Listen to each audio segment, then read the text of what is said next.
2023.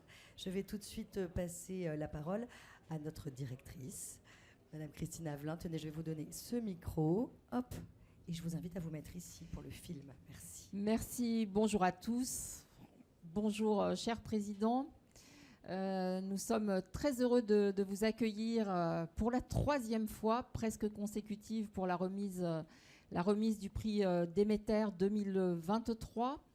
Nous nous souvenons que l'an dernier, sur ce stand, nous avons beaucoup parlé guerre en Ukraine, impact sur les filières agricoles et agroalimentaires françaises, impact sur la souveraineté alimentaire nationale qui au départ inquiétait beaucoup le public. Bon, je pense qu'on a réussi à les rassurer assez vite, mais la souveraineté alimentaire mondiale, donc l'année 2022 jusqu'à aujourd'hui finalement a été très marquée par ces grands enjeux géopolitiques. Enjeux géopolitiques qui ne nous ont pas fait oublier tous les autres enjeux auxquels doivent faire face les systèmes alimentaires, les enjeux environnementaux bien sûr, avec l'enjeu majeur du changement climatique qui a fait la démonstration de son impact l'année dernière avec les fortes chaleurs et puis la sécheresse, et puis les dimensions bien sûr également sociétale de nos systèmes alimentaires, de nos systèmes de production agricole, de nos systèmes de transformation et ensuite de commercialisation et de distribution de nos produits. Donc on voit bien que tous ces enjeux-là, il faut réussir à les concilier, que ça n'est pas une gageure parce qu'il y a beaucoup d'injonctions contradictoires finalement qui se manifestent. Et fort heureusement, nous avons, faute de pétrole, pour paraphraser un ancien président de la République, enfin plutôt faute de gaz naturel, si on veut se rapprocher des questions qui nous préoccupent en ce moment au niveau géostratégique. Nous avons beaucoup de jeunes talents et beaucoup d'idées dans notre pays. Nous avons une recherche publique, une recherche privée, et aussi bien à l'INRAE que dans les universités, que dans nos écoles d'ingénieurs publics et privés. Nous avons beaucoup de jeunes talents. Et aujourd'hui, eh bien, nous allons, grâce au Club Déméter, mettre en valeur les travaux qui sont réalisés, et sur un sujet qui, vous le verrez, est vraiment au croisement de toutes ces questions. Donc sans dévoiler qui est le vainqueur, je vais passer la parole, je crois, au président qui va vous présenter cette édition du prix Déméter. Merci beaucoup, Christine Avelin. On accueille Jean-François Isambert. Chère Christine, chers étudiants et représentants des écoles partenaires, chers amis adhérents du Club Déméter, je suis très heureux de nous voir nombreux ce matin, et je me réjouis de votre présence auprès des étudiants et des écoles partenaires du Club Déméter qui sont engagés dans l'édition 2023 du prix Déméter. J'en profite pour remercier les étudiants et les représentants des écoles pour leur venue ce matin. Alors, le Club Déméter constitue un écosystème qui place au cœur de ces échanges entre toutes ses composantes le partage d'expertise et la valorisation de l'innovation ainsi que de la recherche. Depuis 2017, au travers de l'initiative Interface Formation, nous mettons en réseau les 78 structures membres du Club Déméter avec 20 institutions d'enseignement supérieur spécialisées dans l'agriculture, les métiers de l'alimentaire ou tournés vers les sciences politiques, les relations internationales, le management, le commerce ou la communication. L'objectif de ce réseau est de multiplier les synergies entre les différentes bulles de l'écosystème du club, et notamment entre ses adhérents et les écoles partenaires, afin de favoriser le dialogue entre monde professionnel et monde académique. Une des dimensions phares de l'initiative Interface Formation est la mise en place d'un prix réservé aux étudiants des seules écoles partenaires du Club Déméter. C'est dans ce cadre que nous sommes ici aujourd'hui, au Salon international de l'agriculture. À ce titre, je remercie chaleureusement France Agrimaire et sa directrice Christine Avelin, qui nous permettent une nouvelle fois d'organiser la cérémonie de remise du prix Déméter sur leur stand. Nous sommes très heureux de ces collaborations et j'en profite pour remercier les membres du jury qui se sont impliqués dans la sélection des candidatures reçues cette année.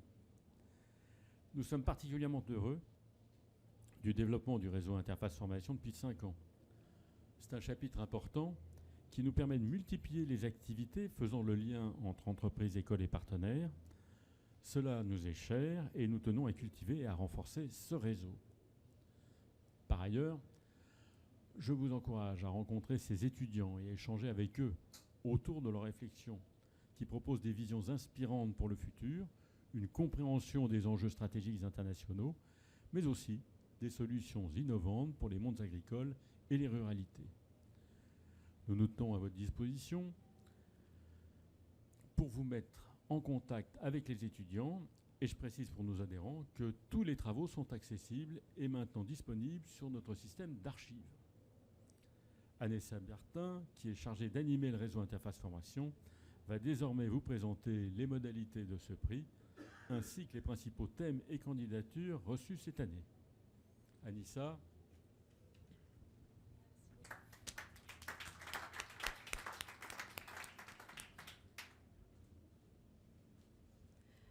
Bonjour à tous, je suis très contente d'être là aujourd'hui pour la cérémonie de remise du prix Déméter 2023 et je remercie France Agrimaire pour nous accueillir aujourd'hui à ce stand.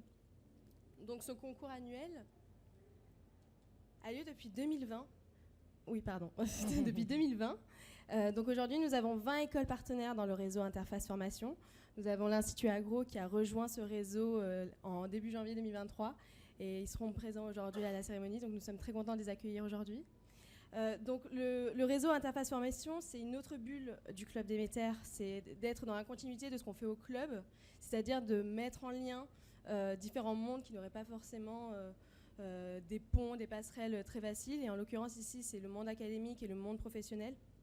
On veut multiplier les synergies, favoriser les passerelles, et donc croiser les regards entre le monde académique et le monde professionnel.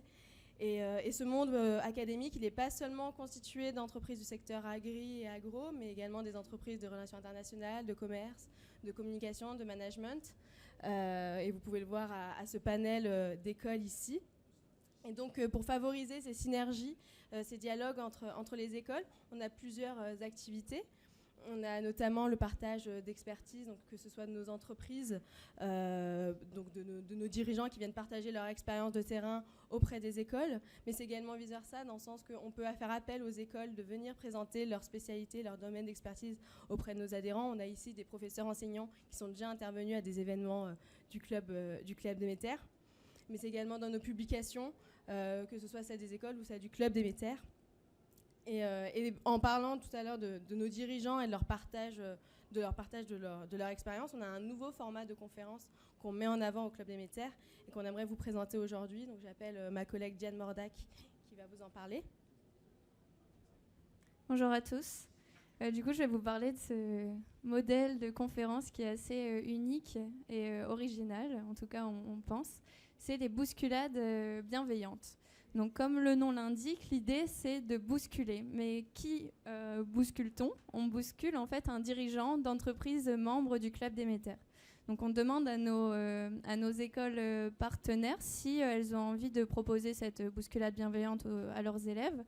Et on demande donc, une fois que l'école accepte de se prêter au jeu, on lui donne notre liste d'entreprises membres et on lui demande de choisir des entreprises qu'elle aimerait convier pour l'exercice.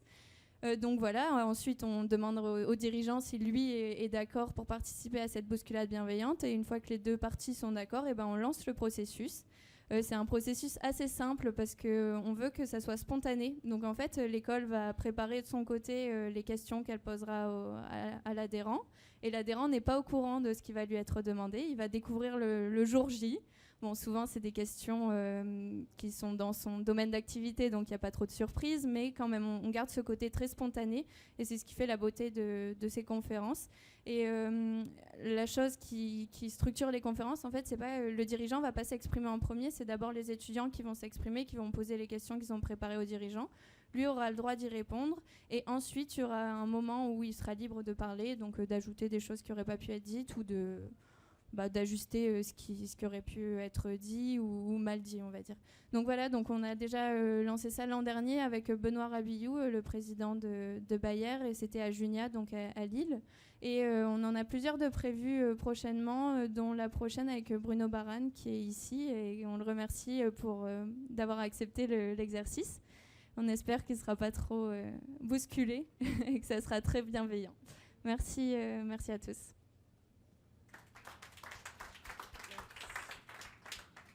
C'était pour présenter une des activités du réseau Interface Formation. Et vous êtes tous ici là pour la cérémonie de remise du prix Déméter. Donc le prix Déméter, les modalités, pour rappeler un petit peu le principe, c'est que on veut, voilà, ce que je mettais en avant tout à l'heure, c'est qu'on veut un partage d'expertise entre les mondes. Et là, en l'occurrence, c'est de mobiliser directement les étudiants au travers de ce concours. Donc on sait qu'aujourd'hui, les professionnels du secteur agricole et agro-industriel et alimentaire ont besoin de tenir compte des évolutions de la société, des nouveaux modes de consommation et de ces nouveaux talents qu'il faut pouvoir attirer. Et donc, on a voulu donner l'opportunité aux étudiants de pouvoir partager leurs projets, leurs travaux. Donc, ce prix Déméter est réservé uniquement pour les écoles du réseau Interface Formation. Donc, il y a un travail individuel. Il y a 2 remises de prix. Il y a un travail individuel et un travail de groupe. En général, les travaux individuels sont des mémoires de recherche et les travaux collectifs sont plutôt... là, par contre, c'est plus, par exemple, des enquêtes, des écrits, ou ça peut même être un site internet. C'est généralement des formats plus originaux. Et chaque année, une liste de thèmes est définie pour ce concours, et on redéfinit cette liste de 10 thèmes chaque année.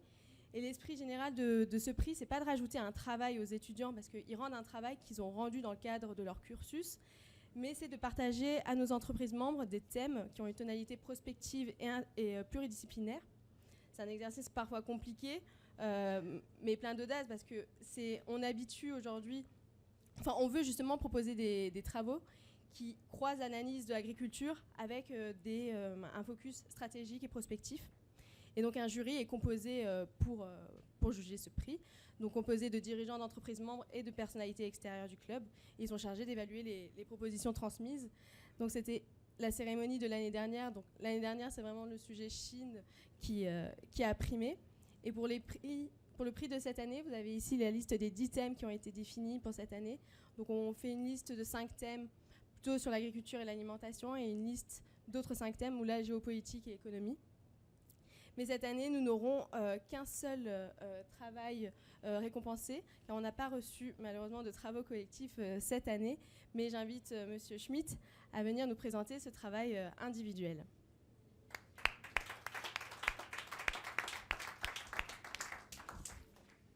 Bonjour à tous, merci. Et c'est toujours un exercice ardu. Des fois, on peut penser injuste de désigner un candidat, une candidate ou récompenser des travaux. Mais cette année, c'est bien la pertinence, la qualité du travail fourni qui a de façon unanime convaincu tous les membres du jury. Donc, alors, je ne vais pas faire durer le suspense, et c'est bien Léas qui a remporté ce prix pour son travail dans le cadre de son M1. C'est le titre exact, le projet de méthaniseur à Corcouët-sur-Lorgne, c'est dans la Loire-Atlantique, le secteur de l'énergie révélateur de conflits sociaux et environnementaux. C'est un sujet qui nous a tous interpellés parce qu'on est tous concernés. Enfin, les dirigeants d'entreprise, alors pas spécialement pour un méthaniseur sur ce dossier-là, mais chaque fois qu'une entreprise a un projet de développement, d'implantation d'une activité, que ce soit dans l'énergie renouvelable, dans l'éolien, on veut beaucoup de choses, mais surtout pas trop près de chez soi. Et son environnement proche, il ne faut pas qu'il bouge beaucoup. Et ça nous a, ce travail nous a interpellés d'abord par la profondeur de la recherche bibliographique. C'était très argumenté, 130 pages, Mais au-delà de ça, il y a vraiment une étude qui a été faite sur le terrain et c'est la complémentarité et ces recherches à la fois appliquées et basées sur une anticipation qui ont séduit le jury, puisque de façon unanime, nous vous avons désigné lauréate de ce prix. Donc je ne vais pas aller beaucoup plus loin, simplement vous dire que ce choix est lié aussi au croisement de nombreux points, nombreux sujets, nombreux secteurs de réflexion, de raisonnement qui nous a interpellés, du sérieux, un discours simple, pédagogique. C'est tout ça qu'on a tenu à mettre en avant et je vous invite à me rejoindre.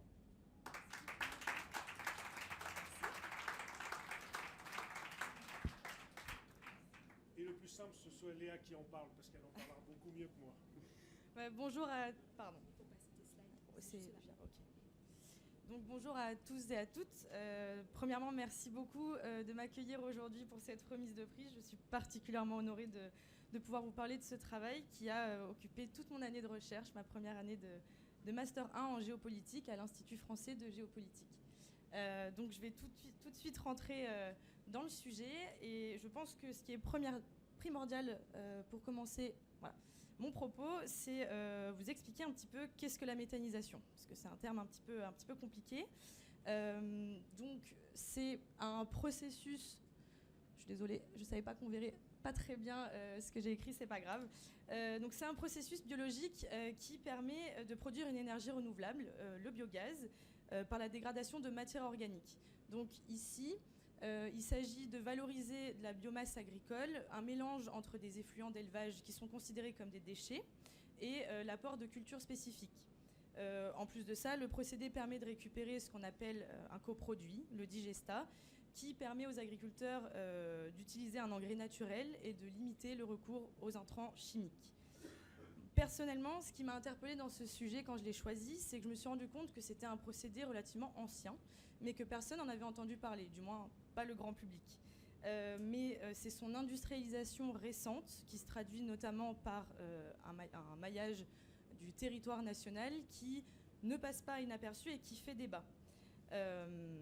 Et cette filière énergétique, qui à mon sens paraît un petit peu innovant, c'est qu'elle projette donc l'agriculture au cœur des débats stratégiques actuels, notamment par le biais d'une transition écologique, d'une transition énergétique dans le but d'atteindre les fameux 10% de gaz renouvelable dans le mix énergétique français en 2030, la décarbonation du secteur agricole et gazier, une forme d'économie circulaire, et tout ceci, nous le verrons, dans un contexte énergétique global relativement instable. Donc il y a une question qui m'a servi de fil conducteur à ma pensée. Je me suis donc demandé dans quelle mesure l'étude d'un conflit local donne-t-elle à penser que la méthanisation est une solution moderne adaptée ou au contraire une solution industrielle et agricole, plutôt un problème industriel et agricole en devenir. Donc l'objectif principal, en commençant ma recherche, c'était la compréhension des facteurs qui mènent à une situation conflictuelle et les enjeux soulevés à différentes échelles d'analyse. Et c'est ça, finalement, pour moi, la particularité de l'approche géopolitique qui, à ma connaissance, n'avait pas encore traité des conséquences possibles dans cette alliance entre monde agricole et monde énergétique.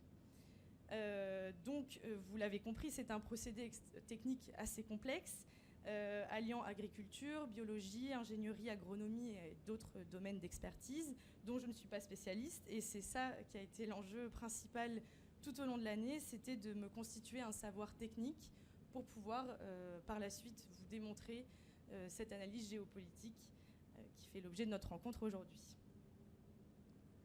Donc, j'ai par la suite mobilisé des outils du raisonnement géopolitique afin d'établir ma méthodologie de recherche.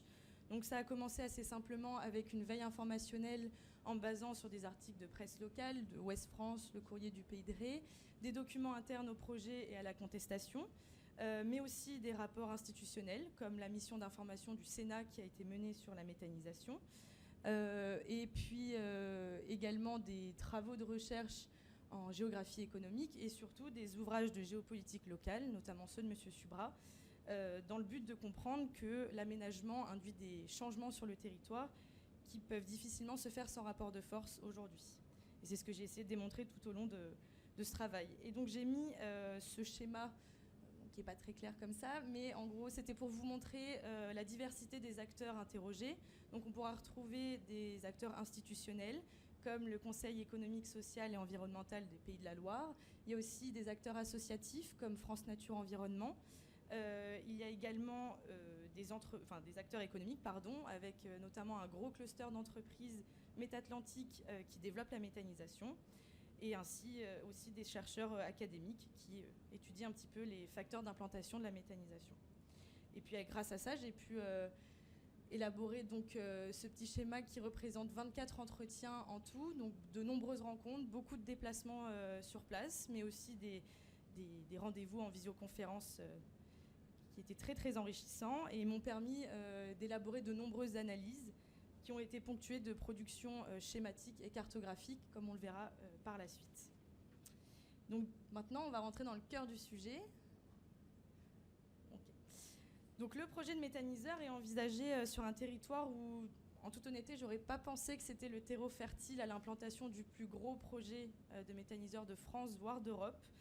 Il s'implanterait donc à Corcouët-sur-Logne, qui est une commune rurale de 3000 habitants, à 30 km au sud de Nantes, et à la morphologie paysagère singulière de Bocage. Donc on est sur un territoire relativement équilibré en termes d'élevage, sur un modèle extensif. On n'a pas des concentrations de gisements et un modèle de production comme en Bretagne.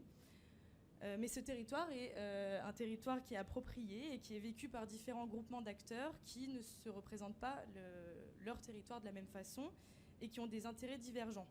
Donc globalement, on a une population rurale, des acteurs directement issus du monde agricole. Ces personnes-là, dans la grande majorité, m'ont relaté qu'ils n'arrivaient pas à vivre de leur métier. Donc on parle de revenus faibles, de crises successives, d'un renouvellement des actifs difficiles, et aussi des images dégradées et négatives de leurs pratiques. Donc ils souhaitent trouver des solutions pour le maintien de ces pratiques-là, grâce à la diversification des activités et des compléments de revenus, et c'est ici que la méthanisation apparaît pour eux comme une solution durable et offre une porte d'entrée à une résilience de la filière élevage. Et d'autre part, on a des nouveaux arrivants qualifiés de néo-ruraux qui, eux, ne sont pas issus du monde agricole et qui sont plutôt à la recherche du bien-être à la campagne, d'une proximité à la nature et de la préservation de son caractère naturel. Et c'est cette dissonance entre ces deux gros groupes d'acteurs et de populations qui est à l'origine du conflit, qui se matérialise dès l'annonce du projet dans une tribune de Ouest France à l'été 2020. Et il faut quand même rappeler que la Loire-Atlantique et le Grand Ouest sont des territoires éminemment contestataires, avec une histoire des luttes structurantes de l'aménagement du territoire. On pense à Plogoff, on pense à Notre-Dame-des-Landes plus récemment. Et ces luttes-là apportent des savoir-faire organisationnels et médiatiques qui permettent une légitimation rapide de la lutte locale. Donc c'est un collectif qui se forme sous l'impulsion des habitants, intitulé le collectif Vigilance Méthanisation Corcouët, qui mobilise un slogan fort dans l'espace public, comme on peut le voir sur cette pancarte, non à la méthanisation XXL. Donc le projet en question, rapidement, est porté par la coopérative agricole laitière Herbauge, qui est un acteur implanté sur le territoire depuis un bon moment. Ce projet-là serait accueilli directement sur le site de la coopérative, sur une parcelle de 10 hectares, qui accueillerait de très nombreux équipements, comme on peut le voir en bas. Donc je ne vais pas m'amuser à vous les décrire parce que c'est un petit peu compliqué. Mais ce qui est important de retenir, c'est que le dimensionnement exceptionnel du projet a été pensé pour une valorisation initiale d'intrants à hauteur de 680 000 tonnes d'effluents, donc d'intrants plutôt, avec un mélange d'effluents et de biomasse végétale. Donc c'est un dimensionnement énorme, mais puisque le conflit a éclaté, il a été question de réduire ce dimensionnement à 480 000 tonnes, avec une répartition à 80% d'effluents et 20% de cultures intermédiaires à vocation énergétique.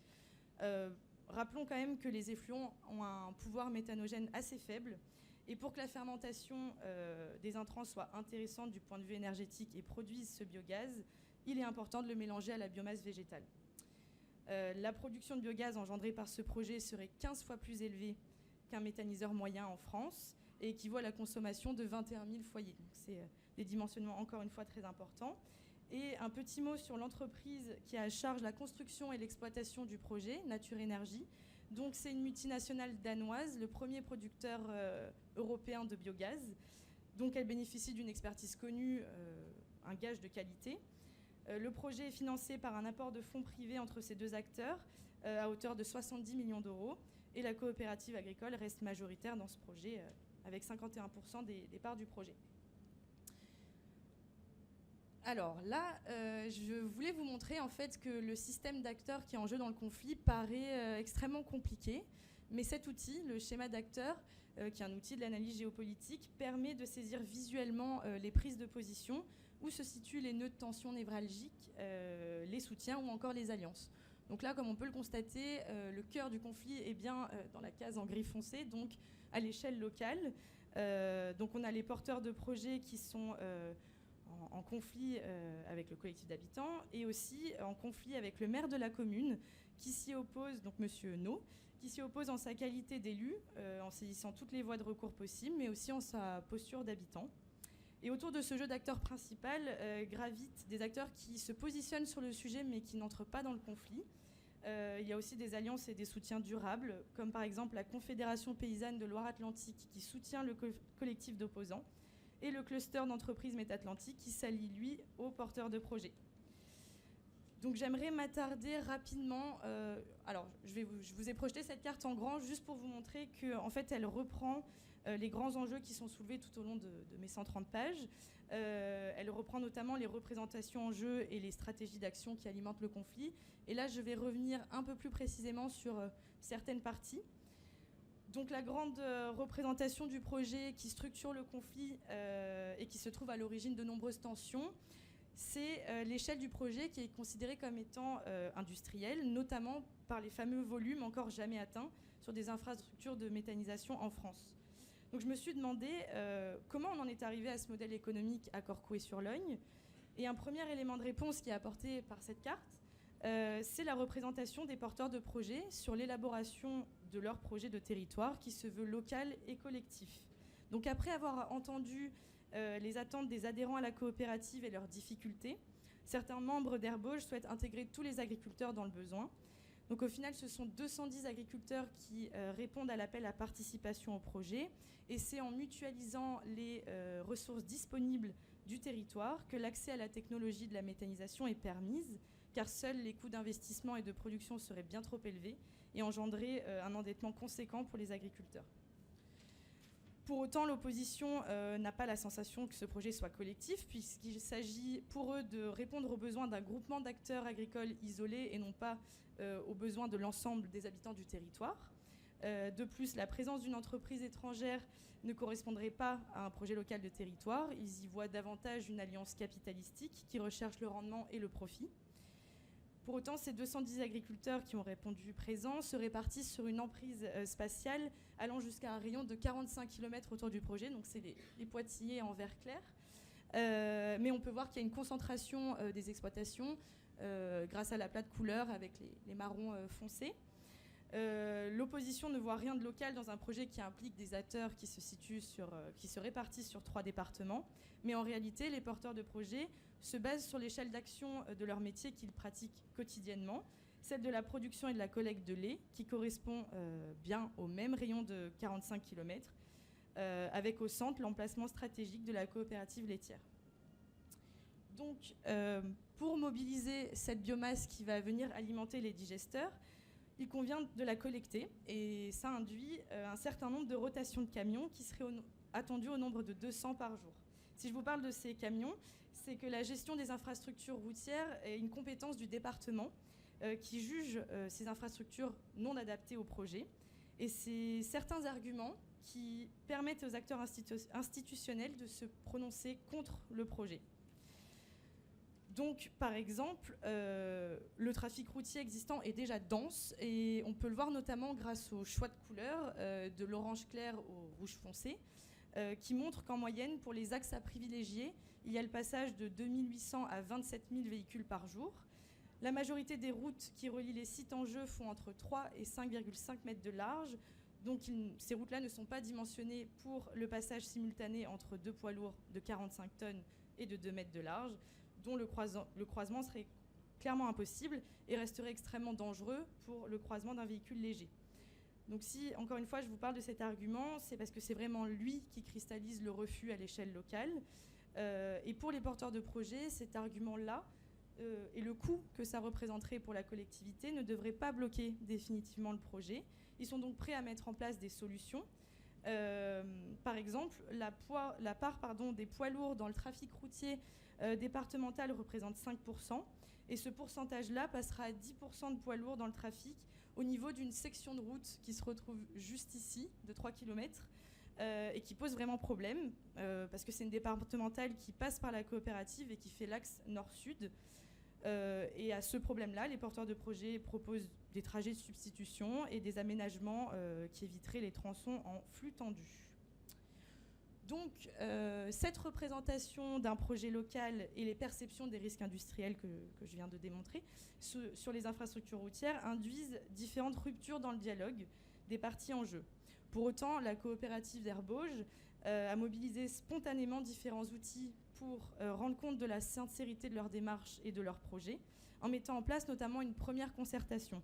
Celle-ci est dépeinte comme insuffisante, non transparente, et elle n'aurait pas eu pour but d'inclure une forme de participation citoyenne avec l'ensemble des acteurs du territoire.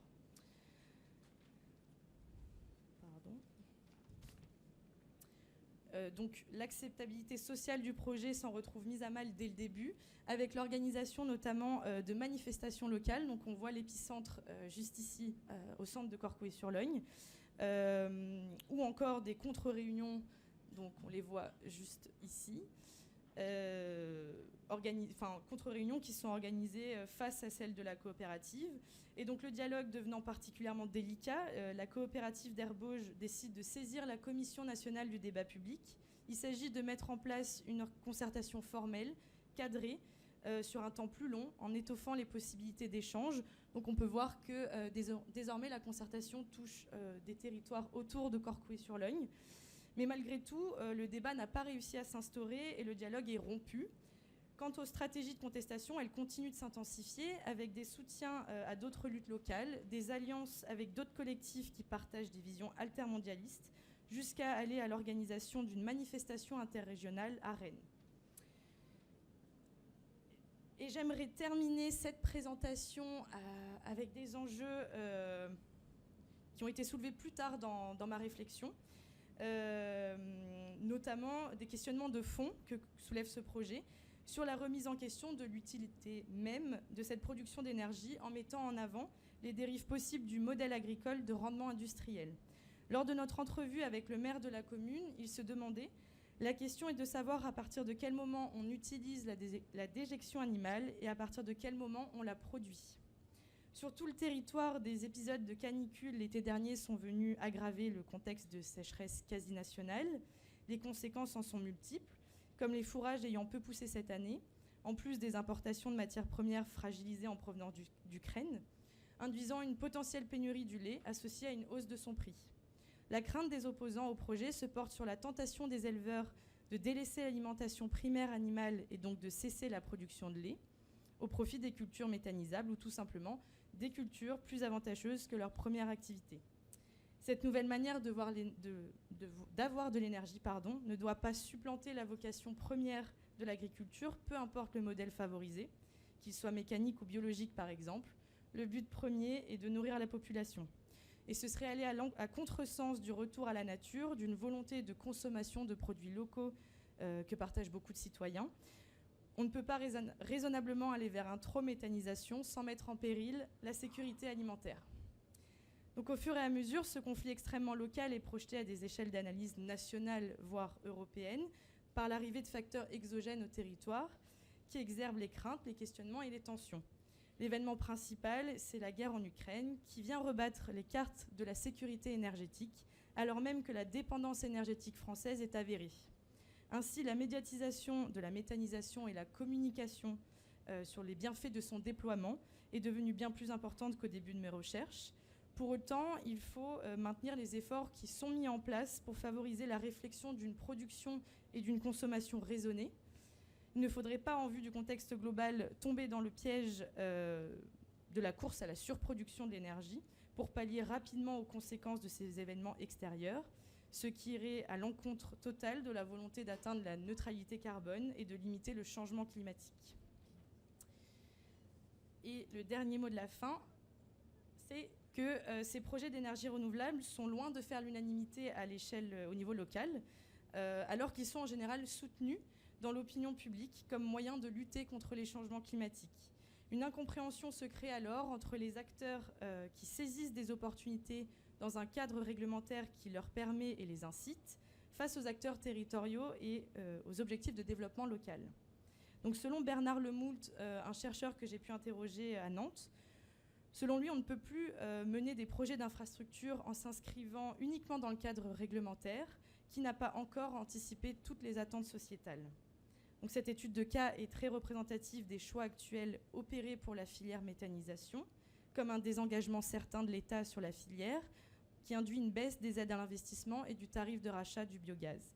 Je me suis donc demandé si l'apport de fonds privés était-il désormais nécessaire pour les futurs projets, provoquant nécessairement une recherche de la rentabilité par la taille. L'étude est aussi représentative de ce qui pourra se passer en termes de conflictualité si on cherche à imposer un modèle de société de manière désordonnée et sans co-construction avec la population locale. Ce qui impose donc aujourd'hui au pouvoir public, mais aussi à l'État, qui était absent du débat local, de décider vers quel modèle de société agricole et énergétique on souhaite se diriger. Et cela ne pourra pas se faire sans débat, à la plus large portée possible, du local au national. Donc je vous remercie pour votre écoute et votre attention. Merci beaucoup Léa pour cette belle présentation. On va accueillir tout de suite Jean-Charles Deschamps, président Natup, pour une petite réaction au regard du travail de Léa. Merci. Donc, oui. Donc, ex-président de NATOP, mais depuis peu. Donc, alors, pas facile d'intervenir après un si brillant exposé. Et on voit bien toute la difficulté qu'il y a à porter un projet sur les territoires et à le faire accepter par notre environnement. Et c'est un véritable enjeu. Alors, pour vous le dire, NATOP a été confronté à ça rapidement. Moi, en 2007, j'étais porteur au sein de NATOP, Capsen à l'époque, d'un projet méthanisation sur notre territoire. Alors, 2007, c'était à l'ère précolombienne de la méthanisation, hein, même si c'est vrai que le système existait depuis longtemps. Mais on a porté un projet et on a eu déjà des difficultés sur notre territoire. Alors, pas tellement avec notre environnement, mais avec les éleveurs en général, puisque voilà, vous favorisez certains éleveurs par rapport à d'autres. Mais nous, l'idée, c'était vraiment de se faire une expertise de ce qu'était la méthanisation et de ce qu'elle pourrait devenir sur notre territoire. Et très vite, bon, on a été confronté à des problématiques locales et aussi de mise en œuvre. Donc on n'était pas seul, on a été accompagné par le groupe L'Hôtelier, qui était un groupe qui avait vraiment une compétence dans le traitement des déchets. Et on s'est rendu compte, en fait, qu'il était hors de question pour Capsen à l'époque de porter un projet collectif, mais plutôt d'aller apporter notre expertise et notre expérience sur des projets individuels. Donc ça a été notre conclusion très rapide. Et quand je vois ce qui s'est passé à Courcouët, je pense qu'on a bien fait de le faire.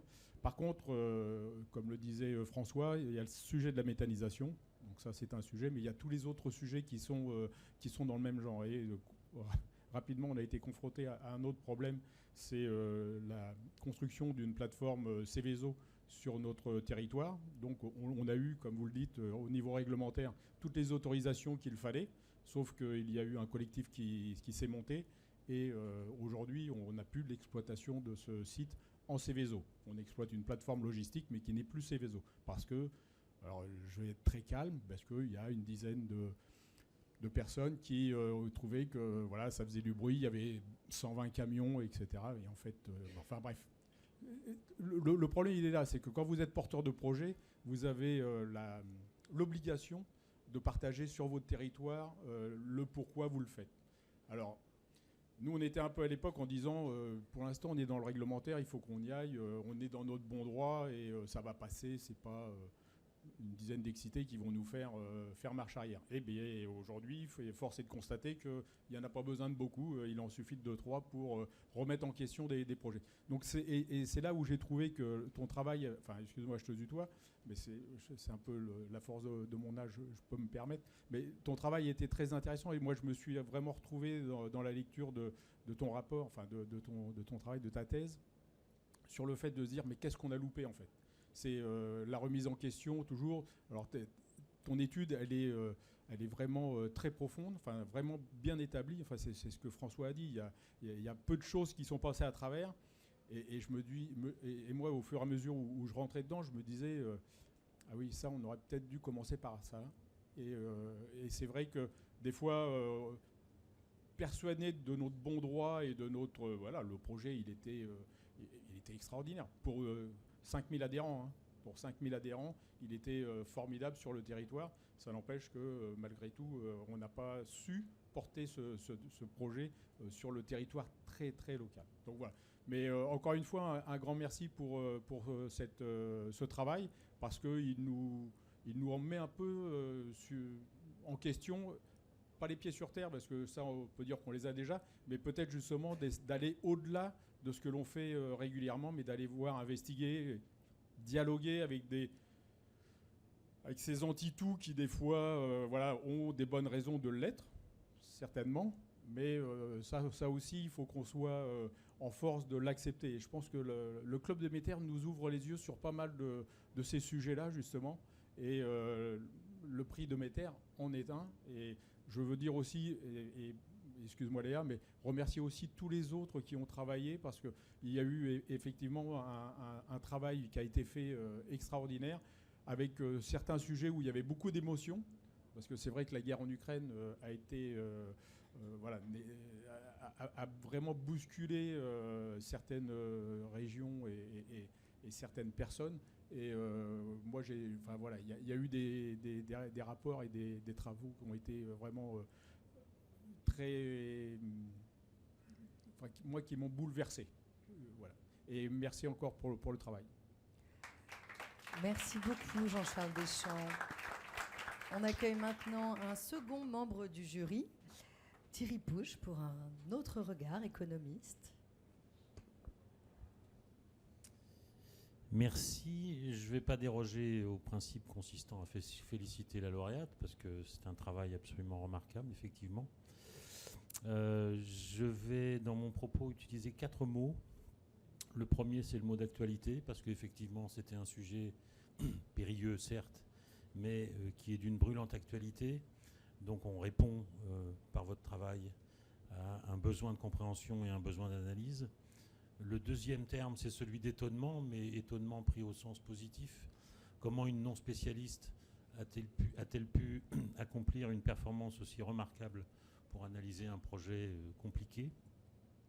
Le troisième terme, c'est celui de sociologie.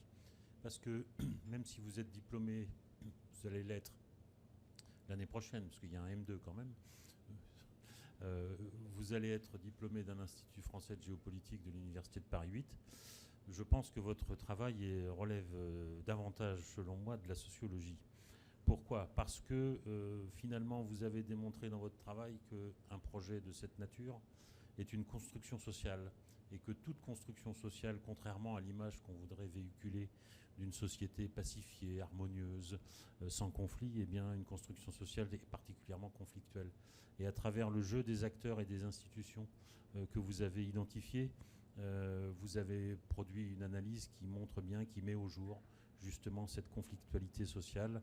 Et c'est comme ça, d'une certaine façon, qu'on peut avancer aussi, plutôt que d'avoir des consensus trop mous. Enfin, le quatrième terme, c'est celui d'avenir, parce que vous êtes issu donc d'un Master 1, et pour moi-même enseigner en Master 2 à la Sorbonne, je sais qu'il y a une deuxième étape, mais à vous écouter et après vous avoir lu, la qualité de votre exposé oral m'incite à vous recommander de vous projeter déjà à l'après M2, c'est-à-dire carrément d'aller vers une thèse de doctorat, parce que vous avez un sujet en or, et donc je vous conseille vivement d'y réfléchir. Merci beaucoup.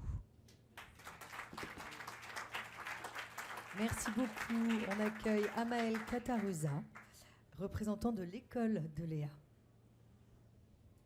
Bien, merci. Je suis très heureux de pouvoir dire quelques mots ici au nom de l'Institut français de géographie. Alors, je voudrais remercier le Club Déméter pour l'intérêt qui est porté à la géopolitique et évidemment féliciter Léa pour avoir mis à l'honneur notre méthode centrée sur l'étude des rivalités de pouvoir sur des territoires. Et ça a été brillamment montré dans sa présentation, donc merci. C'est une méthode qui essaye de donner à voir par différents outils, les cartes, les schémas d'acteurs, les frises chronologiques, de donner à voir le territoire et les acteurs qui s'y déploient à différentes échelles. C'est ce qu'elle a montré, avec différents niveaux d'analyse, différentes temporalités. Ces outils, ils nous servent à étudier les conflits, qu'ils soient locaux ou internationaux, et les représentations, souvent contradictoires, des différents protagonistes en jeu. Alors, évidemment, c'est aussi une méthode, et on est géographe dans l'âme, puisque c'est les méthodologies qui avaient été proposées par Yves Lacoste, géographe s'il en est. Et ces méthodes-là, on demande à nos étudiants d'aller les expérimenter sur le terrain. Alors, comme Léa, nos étudiants vont en France, en Europe, dans le monde, chaque année, faire leur master, puisqu'ils sont évalués sur leur recherche, essentiellement sur leur recherche. C'est une formation par la recherche. Et effectivement, on va avoir des résultats, et des résultats quelquefois très brillants, comme ce que Léa a pu mettre en place. Alors, c'est vrai que souvent, la géopolitique, quand on en parle dans les médias, on l'associe souvent aux rapports de force internationaux, aux conflits armés, qui évidemment perdurent, et ça fait partie de la discipline.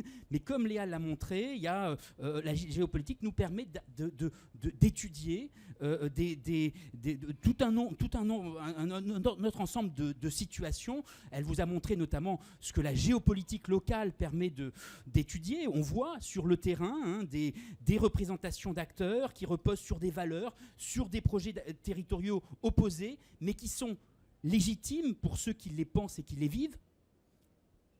Et ces exemples, je me permets de citer un des collègues aussi de Léa, qui lui aussi, dans une semaine, va recevoir un prix, celui de l'Université de Paris 8, et qui est connu aussi du Club Déméter. Il s'agit d'Ewen Le Calloc, qui a été stagiaire dans vos locaux, et qui reçoit lui aussi un prix la semaine prochaine pour ses travaux sur les enjeux géopolitiques du conflit autour du projet de réserve d'eau dans les Deux-Sèvres. Vous connaissez un petit peu ce projet qui a été médiatisé sous l'appellation des méga-bassines, mais qui, là aussi, met en jeu des acteurs avec des projets territoriaux, des représentations opposées. Et de la même manière, il a réussi à montrer comment ces projets pouvaient impliquer des niveaux d'analyse très très différents, jusqu'à des questions de souveraineté alimentaire qui illustrent des projets internationaux, enfin des rivalités et des questionnements qui se comprennent aussi à l'échelle internationale. Je pourrais encore citer un de leurs collègues un peu plus âgé qui a un projet de thèse actuellement sur lequel il travaille et qui traite d'un sujet hautement sensible, l'opportunité du développement de l'agriculture numérique au Kazakhstan. Alors l'agriculture numérique au Kazakhstan, c'est un sujet qui peut nous sembler loin, mais qui révèle de problématiques similaires avec un pays, le Kazakhstan, en quête de souveraineté alimentaire, qui est dépendant de la Russie pour ses approvisionnements en céréales, mais qui, dans le contexte de la guerre en Ukraine, cherche à s'affranchir de sa tutelle russe, et qui voit une opportunité par rapport aux technologies numériques apportées par la Chine de développer sa production et de réduire sa dépendance à la Russie. Donc voilà, là on a aussi de la géopolitique, encore de la géopolitique sur des thématiques agricoles. Alors évidemment, je n'évoquerai pas tous les problèmes de sécurité alimentaire qu'on connaît aujourd'hui, qui avaient déjà émergé à la fin des années 2000 sur les émeutes qu'on avait appelées les émeutes de la faim, qui sont aussi des problèmes géopolitiques très larges et qui s'accroissent actuellement du fait du conflit en Ukraine. Mais vous voyez que ici, les thématiques qui lient la géopolitique au monde agricole et au secteur agroalimentaire sont nombreuses. Elles ne vont pas se tarir, évidemment, avec le réchauffement climatique, tout un tas de notions comme la souveraineté alimentaire, la sécurité alimentaire énergétique, et des processus comme les processus de désertification ou les bouleversements météorologiques partout sur la planète. Tous ces événements vont soulever d'énormes enjeux géopolitiques. Donc tous ces défis qui nous amènent à essayer de penser les problèmes à différents niveaux d'analyse pour savoir ce qui se passe au niveau local, national et planétaire. Tous ces défis, c'est un peu ce qu'on essaye d'étudier à l'Institut français de géopolitique. Voilà, donc c'est pour ça que je suis très heureux du lien qu'on a aujourd'hui avec le Club Déméter. J'espère que ces liens vont continuer à se développer et à se renforcer pour notre bien à tous. Et puis, je souhaite à nouveau, encore une fois, féliciter Léa pour son travail, pour sa prestation. Merci beaucoup, c'était brillant.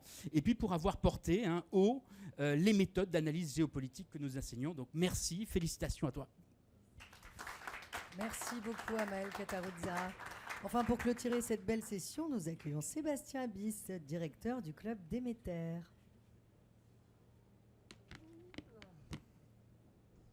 Bon, bonjour à celles et ceux que je n'ai pas pu saluer à l'arrivée. Je vais être très bref. D'abord, merci à France Agrimaire de nous accueillir à nouveau. Ça devient vraiment une tradition de pouvoir faire la remise du prix ici. Ça a beaucoup de sens. France Agrimaire est membre du Club Déméter et je voulais m'associer aux mots de Jean-François Isambert pour dire à quel point on est reconnaissant de cet intérêt pour ce prix qu'on a mis en place il y a quelques années maintenant et de rendre durable cette remise lors du salon, toujours le mardi, toujours le midi et toujours sur ce stand. Donc merci Christine, à toi et tes équipes. Merci aussi à mon équipe permanente du Club Déméter.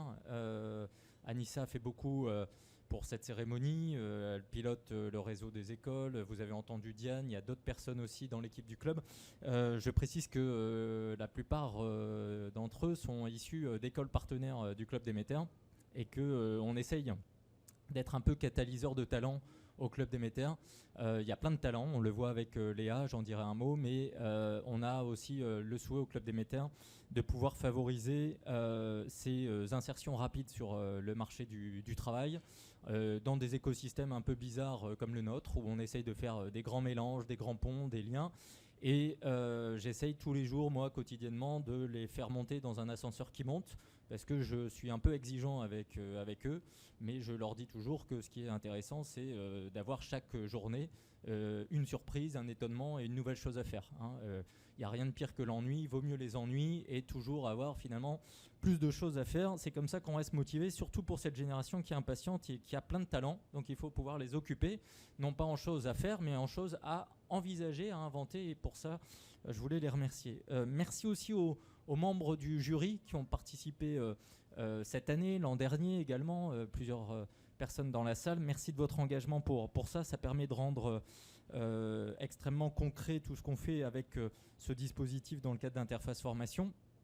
Et puis, je voudrais également vous dire que nous avons rendez-vous déjà pour un prix en 2024. Puisque les thèmes ont été établis, que les écoles y travaillent déjà. Par contre, il y aura un renouvellement des membres du jury, parce que généralement, il reste pour 2 éditions. Je dis cela, il y a des gens dans la salle, s'ils ont envie de se prononcer, qui ont du temps pour relire, pour être dans les réunions de l'hiver prochain, n'hésitez pas à nous le faire savoir. Mais ce prix 2024, il est déjà sur les rails, puisqu'évidemment, ce sont les travaux en cours que les étudiants mènent cette année, qui sont évalués à l'hiver prochain. Il y a toujours cet aspect temporel dans la réalisation du prix. Je profite aussi de ce petit mot de conclusion pour vous dire que d'abord, nous allons assigner à Léa, de la même manière qu'à l'ensemble des autres lauréats ces dernières années, l'ardente obligation d'écrire dans le Déméter. C'est une règle. On reçoit le prix qu'à condition de s'engager à écrire un résumé ou un rebond mis à jour de son travail dans l'édition du Déméter. Donc en 2024, Léa, on te proposera d'écrire quelques lignes supplémentaires sur ton travail. L'édition 2023 valorise le prix de 2022. Et puis il y a plein d'autres choses dans l'édition 2023 du Déméter. Ça vient de sortir il y a 2 semaines, c'est tout chaud, c'est 1 kilo. N'oubliez pas d'investir dans la bonne RSE, les entreprises qui ont plein de critères de performance à indiquer. Investir dans la connaissance, en fait, ça fait partie des critères RSE. Donc vous pouvez acheter beaucoup de Déméter, les diffuser, et ça fait partie des investissements qui aujourd'hui rentrent dans les critères ESG. Je le dis en passant, hein, il faut évidemment que ça circule dans les mondes académiques. C'est bien que ça circule aussi dans le secteur privé. Deuxième petite info, pour vous donner un rendez-vous demain assez inédit. Au Club Déméter, on aime bien essayer d'inventer des choses qui n'existent pas. On fait venir la Marine nationale en fait, au Salon de l'Agriculture. Vous savez qu'on a un partenariat avec plusieurs ministères, dont le ministère des Armées, spécifiquement la Marine nationale, qui pour la première fois vient au Salon de l'Agriculture. On peut penser que c'est un symbole non négligeable d'attention stratégique pour le secteur. On aura un débat sur le double réarmement mondial, à la fois naval et agricole. Et Claire de Marignan, dans l'équipe, a fabriqué une petite carte qui sera présentée demain en avant-première et qui montre qu'il y a un peu de superposition de ce double réarmement qui peut se produire. On a 2 grands témoins demain, le ministre de l'Agriculture, Marc Fesneau, et l'amiral Vendier, qui est chef d'état-major de la Marine. Donc vous avez le numéro 1 de la Marine nationale qui vient demain au salon. Et ce débat a lieu à 15h. Il est encore possible de s'inscrire. Et évidemment, Léa, vous êtes la bienvenue. Il me reste une chose importante qu'on n'a pas encore fait. C'est évidemment de remettre le trophée du prix à Léa. Je m'associe complètement à tout ce qui a été dit. Pour la première fois cette année, j'étais membre du jury et ce travail m'a passionné. Je l'ai lu comme un roman. Et il y a une phrase en conclusion dans le travail de Léa qui me semble assez bien résumer ce qu'elle vous a dit tout à l'heure et qui résonne souvent avec la réflexion qu'on fait au Club Déméter et qui est chère au président Jean-François Isambert. Donc je me permets quand même de citer cette phrase pour clôturer cette séance avant des photos et la remise du trophée. Léa écrit dans le début de sa conclusion « En l'état actuel du conflit, l'ensemble des intérêts individuels ou collectifs n'ont pas mené à l'élaboration d'un climat de confiance. » Et je crois que comme souvent, à l'image de ce travail, à l'image de ce qu'on voit dans l'actualité soit internationale, soit française, le climat de confiance, c'est ce qui permet à tout le monde de monter dans un ascenseur qui monte, à condition qu'il y a des gens qui poussent des gens dans l'ascenseur et à condition que ceux qui montent dans l'ascenseur ont envie de monter. Donc merci Léa d'avoir insisté sur cette dimension confiance qui est importante. On a un petit trophée, j'appelle les membres du jury et évidemment à Maëlle pour une photo pour clôturer cette cérémonie. En tout cas bravo et merci à toutes et à tous.